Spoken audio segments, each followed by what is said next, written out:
आमदार सीमाताई हिरे यांच्या निधीतून रामेश्वर नगर येथील सामाजिक सभागृहाचा लोकार्पण सोहळा उत्साहात संपन्न। नाशिक पश्चिम मतदारसंघाच्या लोकप्रिय आमदार सीमाताई महेश हिरे यांच्या 30 लाख रुपये इतक्या आमदार निधीतून प्रभाग क्रमांक 8 मधील रामेश्वर नगर येथील सार्वजनिक सभागृहाचा लोकार्पण सोहळा आज सकाळी इंग्लिश अखाडी स्विमर तन्वीर चव्हाण देवरे यांच्या शुभ हस्ते फीता कापून उद्घाटन करून मोठ्या उत्साहात संपन्न झालाय। दरम्यान प्रथमतः या कार्यक्रमाची सुरुवात दीप प्रज्वलन करून करण्यात आली। तसेच या निमित्ताने रामेश्वर नगर येथील स्थानिक नागरिकांनी आमदार सीमाताई हिरे यांच्या कार्याचे कौतुक केले। विशेष म्हणजे सातपूर मनपाचे माजी सदस्य दशरथ लोखंडे यांनी वेळोवेळी केलेल्या पाठपुराव्यामुळे या विकास कामाला यश आल्याने स्थानिक नागरिकांनी त्यांचा सत्कार करून अभिनंदन केले। यावेळी स्थानिक नागरिकांच्या वतीने आमदार सीमा हिरे यांच्यासह मान्यवरांचा शाल व पुष्पगुच्छ देऊन सत्कार करण्यात आला। यावेळी मान्यवरांनी आपले मनोगत व्यक्त केले। या प्रसंगी भारतीय जनता पार्टीचे सातपूर मंडल अध्यक्ष नारायण जाधव, रश्मिताई हिरे बेंडाळे, माजी नगरसेविका उषाताई बेंडकुळे, रोहिणी नायडू तसेच भीमराव कडलक, अशोक जाधव, सागर वैष्णव, प्रवीण पाटील, माणिक गायकर, अनिल भालेराव, महेंद्र शिंदे, दादा आरोटे, बाळासाहेब जाधव, कैलास जाधव, हिरामन बेंडकुळे, शरद बेंडकुळे, प्रकाश पाटील, गिरीश चंदात्रे, वैभव जोशी, रणजित राजपूत, श्याम भोसले, जयवंत बोरसे, महेंद्र वारे, विकी पाटील, अतुल लांडगे यांच्यासह परिसरातील नागरिक, महिला तसेच भाजपाचे पदाधिकारी व सदस्य मोठ्या संख्येने उपस्थित होते। या कार्यक्रमाचे सूत्रसंचालन शरद काळे यांनी अतिशय सुंदररित्या केले आहे।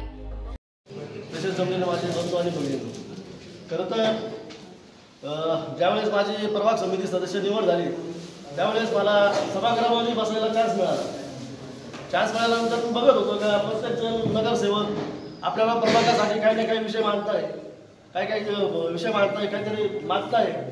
पण मला जाणवलं का जे आपल्या प्रभाग क्रमांकचे आजचे नगरसेवक आहे ते असे काही विषयावर काही भांडताना दिसले नाही मला कधी। पण तेच डोक्यामध्ये माझ्या थोडं होतं का मला काहीतरी या बाबतीत काहीतरी करावं लागेल। त्यानुसार मी महापालिकेच्या माध्यमातून असं साफसफाई मोहीम चालू केली। प्रथम तर मी रामेश्वर नगरचे प्रथम साफसफाई सुरुवात केली। तिथलं ड्रेनेजचे काम असेल ड्रेनेजचे काम सुद्धा केले।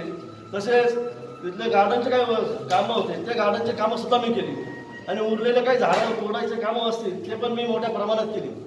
आणि असं करता करता करता माझं बरेचसे थोडं नेटवर्क वाढत गेलं आणि मला भोसले साहेब, जोशी साहेब आणि बच्चाव साहेब हे लोक मला भेटले।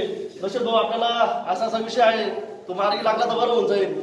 तर मी त्यांना शब्द म्हणून मी शब्द देत नाही पण मी तुमचा शब्द नक्की टाकतो। आणि मी त्यावेळेस महेश भाऊंना मी इथं बोलून घेतलं। त्यावेळेस जे आपले सर्व इथं लोक जमले होते तसे आसपासचे जमलेले आहेत त्यांच्याबरोबर मीटिंग झाली आणि महेश भाऊंना सांगितलं की महेश भाऊ अशा लोकांच्या अडचणी आहेत, त्या अडचणी आपल्याला दूर कराव्या लागतील।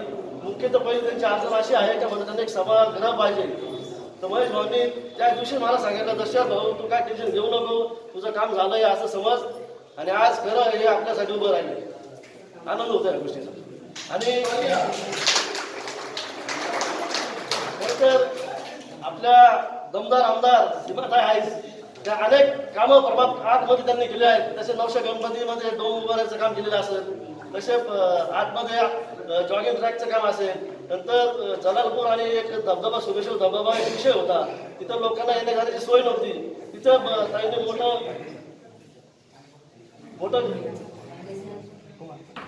मोठं बांधकाम करून त्या लोकांची सोय येण्याची सोय केली।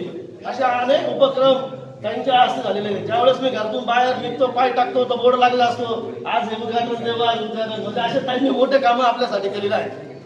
तर अशाच मी एक विनंती करतो आपल्या रहिवाशांना, रामेश्वर नगरच्या रहिवाशांना एक विनंती करतो जे काही कामं तुमच्या असतील ते आमच्यापर्यंत पोहोचवा, ते नक्की तुमच्यापर्यंत आम्ही ते कामं करून देऊ एवढंच तुम्हाला। आणि नेहमी आपल्याला कामाला मदत करणाऱ्या सगळ्या ठिकाणी लगेच धावून येणाऱ्या माननीय आमदार सीमाताई हिरे, नंतर बेंडकुळे ताई, भालेराव साहेब, सर्व सन्मान्य व्यासपीठ, आपले सर्व रामेश्वर नगरमधील वास्तव्यात असलेले नागरिक, मी या ठिकाणी एवढंच बोलू इच्छितो की आम्ही फक्त एकदाच मागणी केली ताईंकडे की आम्हाला या ठिकाणी एकत्र येण्यासाठी एखादा सभागृह किंवा काहीतरी मंच पाहिजे होता आणि ताईंनी लगेच तो विचार आमचा अंमलात आणला आणि वर्षभराच्या आत ही वास्तू उभी राहिली। याला विरोधी झाला थोड्याफार, परंतु त्याला न जुमानता आमच्या ताईंनी त्याला पूर्ण सहकार्य केलं आणि आज ही वस्तू उभी राहिली आणि आपल्या सर्व नागरिकांना एकत्र येण्यासाठी एक छत मिळालं आहे आता. आणि असंच सहकार्य आहे यापुढे करावं आम्हाला. आमचे उद्घाटक तन्वी देवरे मॅडम, इतर उपस्थित मान्यवर आणि व्यासपीठासमोरील या विभागातील रहिवासी तसेच सामाजिक सांस्कृतिक क्षेत्रातील मान्यवर, सुरुवातीला मला माननीय सौ आमदार सीमाताई हिरे यांचं मनपूर्वक आपण आभार व्यक्त करूया की त्यांनी या आपल्या विभागाला अतिशय सुंदर असा हॉल इथे बांधून दिलेला आहे आणि एक सांस्कृतिक कार्यक्रमाला या विभागातल्या रहिवाशांना एक संधी त्या निमित्ताने उपलब्ध करून दिलेली आहे. सौ सीमाताई हिरे या सांस्कृतिक कार्यक्रमामध्ये नेहमी पुढाकार घेतात. मला नेहमी आठवतं खानदेश महोत्सव अतिशय मोठ्या प्रमाणावर मॅडम या नाशिक विभागात, कारण मेंढी विचार करता कसमादीमधील जास्त रहिवासी नाशिकमध्ये आहेत आणि त्यानिमित्ताने एक सुंदर असा उपक्रम मॅडमने सुरुवात केलेली आहे. आणि मला सांगायला आनंद वाटेल की ह्या विभागामध्ये सुद्धा कसमादीतले बरेचसे रहिवासी आहेत, त्यामुळे भविष्यामध्ये सुद्धा या विभागात एक चांगला कार्यक्रम या निमित्ताने मॅडम सुरुवात करतील आणि आपल्याला सगळ्यांना आनंद मिळेल.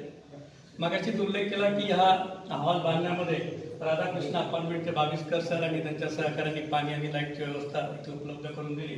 आणि मला विश्वास आहे की ताई हा विचार करून इथे नेहमी लाईट आणि पाण्याची या हॉलसाठी सुद्धा व्यवस्था उपलब्ध करून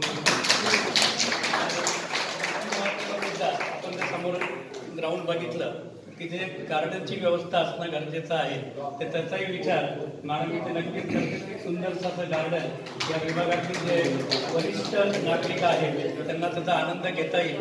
आणि मगाशी उल्लेख केला की ताईंनी तिसऱ्यांदा उमेदवारी करून भारतीय जनता पार्टीच्या माध्यमातून ते आमदार झालेले आहेत. आणि मला सांगायला आवडेल की हा सुशिक्षित वर्ग आहे आणि हा नेहमी भारतीय जनता पार्टीच्या मागेच उभा असतो, त्यामुळे मत नक्कीच मिळालेलं आहे. आणि त्या सर्वांचा विचार करून ताई आपल्याला नेहमीच इथे सहकार्य करतील. बोलण्यासारख्या बऱ्याच गोष्टी आहेत, पण वेळेचं भान ठेवून मी परत एकदा ताईंचे मनपूर्वक आभार व्यक्त करतो. आणि निवडणुकीला काहीच कालावधी बाकी होता आणि मी म्हटलं होतं की आपण ही हॅट्रिक साधणार, हॅट्रिक तर साधणारच आणि भविष्यात आपण मंत्री पण होणार. तर काय आपल्या सरकारचं कुटुंब फार मोठं आहे, म्हणजे एक कुटुंब प्रमुख, 2 कुटुंब प्रमुख, त्यांचे सभासद. पण ताई तुम्ही आमच्यासाठी मंत्री, आमदार, खासदार, मुख्यमंत्री हे आमच्यासाठी, हे बाकीचं तर फॉर्मॅलिटीज आहे. पण कारण सांगायचं असं आहे की आमचे कोणतेही जनतेचे प्रश्न असतात की ताई आम्ही तुमच्यापर्यंत येतो आणि त्याला काही डॉक्युमेंटरी लागते असं काही प्रकार नाही. तुम्ही लेखी आमचे प्रश्न ऐकतात आणि त्याचं निरसन आपण करतात. त्याबद्दल सभागृहात सामाजिक, आर्थिक, औद्योगिक प्रश्न नेहमी मांडले जातात. काही आपलं वर्चस्व फार आहे. आपण गेले 9 महाजन असतील की मुख्यमंत्री असतील, आपलं वजन फार आहे, हे लोकांना दिसत नाही, पण आम्ही पाहतो, ऐकतो आणि प्रत्यक्षात मी पाहिलेलं आहे. तुम्ही विधानसभेत जेव्हा सामाजिक प्रश्न, औद्योगिक प्रश्न मांडतात किंवा मल्टिपल असतो की इतर कुठल्या गोष्टी असतो, तर त्यावेळेस आपलं कौतुक आपण केलेल्या कामाचा उल्लेख जरूर केला पाहिजे. आणि तसेच असं आमच्या येणाऱ्या सामाजिक काही प्रश्न असतील तर आम्ही आपल्यापर्यंत आणू आणि त्याचं आपण योग्य निरसन करा, मी अशी अपेक्षा करतो. आपण केलेल्या कार्याचं आपण आम्ही विकास सर्वस्व आभार व्यक्त करतो. धन्यवाद. सीमा आंटीने आपल्याला उघडून तर दिलेलं आहे हॉल वगैरे, पण या हॉलचा पुरेपूर उपयोग करणं ही आपली जबाबदारी आहे. फक्त योगा नाही तर आपण बरेच सारे ऍक्टिव्हिटीज प्लॅन करू शकतो. आणि जेवढी जनरेशन याच्यामध्ये इन्व्हॉल्व राहील त्याच्यात जास्त बेनिफिट आहे. आणि दुसरी गोष्ट म्हणजे स्वच्छता आपण आपल्यापासूनच स्टार्ट करू. आपण झाडं तोडायचा विचार करतोय की फिल्मवर अडचण होते वगैरे, पण आपण एक झाड तोडलं तर आपण 10 झाडं लावायला पाहिजे, हे आपणच आपल्यामध्ये प्लॅन करायला पाहिजे. आणि थँक्यू सो मच. ताईंनी जी आपल्याला निधी दिलेली ती आपल्या भागात नाही, मतदारसंघात त्यांनी कामं अतिशय चांगली केली. मी तर ताईंनी रविवारचा सुट्टी बघली नाही का, कुठलंच संपवायचे नाही. अक्षय तृतीया असेल, प्रत्येक सण असेल, सुद्धा ताईंनी लक्ष घेतलेली आणि ताईंना माहिती मिळाली की असं काम आपल्यापर्यंत आलेलं आहे. ती ताईंनी दखल घेतली आणि लोकांपर्यंत सेवा पोहोचवल्या. ताईंनी स्वतःच्या माध्यमातून अतिशय चांगली कामं केलेली आणि ताईंना तर मंत्री जर केलं तर आणखी भरभरटी आपल्याला.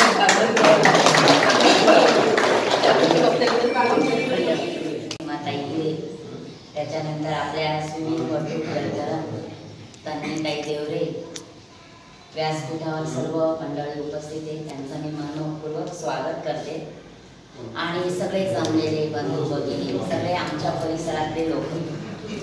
आता हा हॉल आता आपल्या इकडे स्थायिक झाला. याच्या आधी सीमाताई भूमिपूजन करायला आल्या त्या, तेव्हाही मी बोलली होती की सीमाताईकडे कुठलंही काम घेऊन जा, सीमाताई ते करतात. सीमाताई 3 वेळेस नगरसेविका राहिल्या, तिसऱ्यांदा सीमाताई आमदार झाले. पण सीमाताईमध्ये कुठलाही ॲटिट्यूड नाही आहे, कुठला गर्व नाही आहे. केव्हाही आपल्याजवळ त्या होऊन बोलतील, आपण दिसलो तर आपल्याशी होऊन बोलतील, हसतील. सगळे कामं त्यांनी खूप छान पद्धतीने पार पाडलेली. का असे आमदार आपल्याला सतत लाभले याच्यासारखी चांगली गोष्ट काहीच होऊ शकत नाही. सीमाताईंनी पहिले सीमाताईचा भाग तिकडचा होता, त्यांनी आनंद मेळावा सुरू केला. तो आनंद मेळावा मी 4 व्हीलर ड्रायव्हिंग शिकवते, तर मी 2-3 नगरसेविकांना गाडी शिकवली होती. तेव्हा मी त्यांना सांगितलं होतं की तुम्ही आमच्या सीमाताईंचा आनंद मेळावा बघायला या. त्या काय करताय, कसं करताय, महिलांना व्यासपीठ उपलब्ध करून देत आहे. त्याच्यानंतर सीमाताईने स्विमिंग पूलाचे काम चालू केलं होतं, पण सीमाताईचा वाढ बदलल्यामुळं ते काम आता दुसऱ्यांच्या नावावर गेलं. पण सगळा म्हणजे सगळा सहभाग सीमाताईंचा होता. आता मला सीमाताईंना एवढंच सांगायचं आहे की आमच्या महिलांसाठी सीमाताईंनी काहीतरी उद्योग काढावे. म्हणजे सीमाताई अशी व्यक्ती आहे का 3 वेळेस नगरसेविका, 3 वेळेस आमदार होणं जोक नाही आहे. ही त्यांची कामाची पावती आहे, त्यांची कामगिरी आहे. का त्यांना लोकांनी सतत साथ का दिली, तर त्यांनी पण खूप कामं केली. तुम्ही म्हणाल ते तयारी करेल की ताईंचा आपल्या प्रत्येकाला सहवास लाभला, त्यांचं काम बघितलं, त्यांचे काही चांगले अनुभव आले. प्रत्येकाने जर आपण घरी बसल्या बसल्या रिकाम्या वेळामध्ये ताईंच्या विषयी काही विषय मांडले आणि आपण ते सर्व डाटा आपण नाशिकमधून जमा केला, तर मला वाटतं महिन्यामध्ये आपलं आत्मचरित्र ताईंचं हे तयार होईल. परिसरातील सर्व मान्यवर, आज आपल्या या परिसरात आपल्या सभागृहाचं लोकार्पण होत आहे. बऱ्याच दिवसांची सगळ्यांची मागणी होती, सगळ्यांना एकत्र येण्यासाठी काही सांस्कृतिक सामाजिक करता एका हॉलची आवश्यकता होती. आणि त्यावेळेला दशरथजी लोखंडे हे नेहमीच प्रभागचे सदस्य असल्यामुळे ते विविध मोहीम ते घेत होते. स्वच्छता मोहीम असेल, इतर अनेक कार्यक्रम असतील. ते या परिसरात आले त्यावेळेला त्यांना समजलं की आपल्या या जागेकरता सामाजिक सभागृहाची नितांत आवश्यकता आहे. आणि त्या दृष्टीने त्यांनी काही कागदपत्र असतील, आपल्या इथले सगळ्यांच्या सह्या असतील, निवेदन असतील, हे तयार केलं आणि आपल्यापर्यंत पोहोचवलं. जवळपास 30 लाख रुपये देऊन हा आज हॉल तयार झालेला आहे.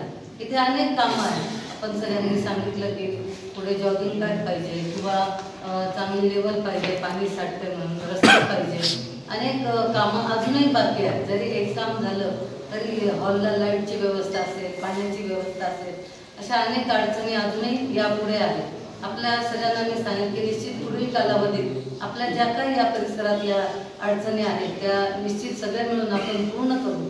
त्याचबरोबर मी हे सांगेन की आपल्या जे जे इथे राहतात त्यांनी जर एखादी कमिटी केली आणि त्यांनी हॉलचे काही नियमावली असेल, काही स्वच्छता असेल, या सगळ्या दृष्टीने आता हा हँडओव्हर केलेला आहे. त्यामुळे आपण सगळी देखभाल याच्यापुढे आपली करायची आहे, या हॉलची करायची आहे. त्यामुळे तुम्ही इथे अनेक महिला योगा घेतात. लोकार्पणाच्या आधीच आम्ही सांगून दिलं की तुम्ही सुरुवात करूया. खऱ्या अर्थाने उद्घाटन तेव्हाच झालं, कारण बांधून लवकर जर लोकार्पण झालं नाही तर बऱ्याच वेळा वास्तू या धूळ खात पडतात आणि बऱ्याच वेळा त्याचं नुकसान सुद्धा होतं. त्यामुळे वापरात जर राहिल्या तर निश्चित त्याचा उपयोग आणि सगळ्यांना होतोय.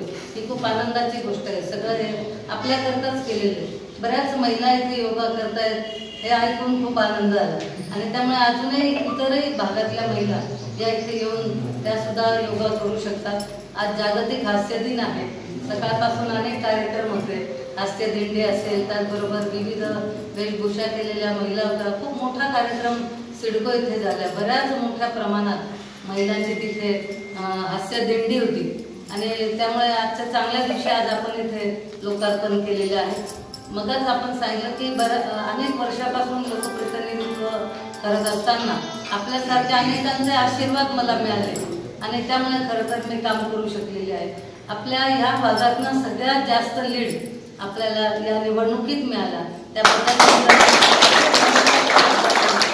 मी गृहीत करतो की ते सुशिक्षित लोक आहेत, समजदार लोक आहेत, सुज्ञ लोक आहेत, जे आपण प्रचाराला पोहोचलो नाही तरी ते आपल्याला मतदान करतील असं आम्ही गृहीत धरतो. त्यामुळे आपल्यापर्यंत खूप वेळेस प्रचारासाठी आलोही नसेल, परंतु तरी देखील तुम्ही सगळ्यांनी आमच्या सगळ्यांवर विश्वास टाकला आणि खूप मोलाची साथ तुम्ही कायम दिलेली आहे. त्यामुळे तुमचं खूप मनापासून मी आभार मानते. आपण सर्वजण सुज्ञ असल्यामुळे अनेक प्रश्न असतील, जागरूक नागरिक असल्यामुळे तुमचा चांगला सहभाग विकास कामांची घाई म्हणजे आपल्या सीमाताई. गेल्या 10 वर्षापासून विकास कामांचा झंझावात पश्चिम मतदारसंघामध्ये आपल्या ताई आपल्या कार्यातून उभा करत आहे आणि असा झंझावात माझ्या मते नाशिकमध्ये सीमाताईवर कोणीच करत नसेल. आणि त्यामध्ये प्रभाग 8मध्ये गंगापूर गावातील मोठं सभागृह असेल, बालाजी मंदिर ते जलापूर ताईंनी मागे सांगितलं, एक मोठा पूल असेल, गंगापूर गावामध्ये भक्त निवास असेल, आपल्या रामेश्वर नगरमध्ये हा मोठा सभागृह, रामेश्वर नगरमध्ये पत्तदीप, अशा अनेक काम, आनंदोलीमध्ये अभ्यासिका, अशा कामांचा विकास कामात ताई आपल्या नेहमी करत असतात. मी ताई आमच्या सगळ्या लोकांच्या वतीने तुमचे आभार मानतो आणि जे आमच्या नागरिकांनी सूचना केल्या त्या मागे लावणारच, कारण की विकास कामांची घाई म्हणजे आपल्या सीमातली. नाशिक लोकशाही न्यूज साठी रमेश खरात, गंगापूर रोड, नाशिक.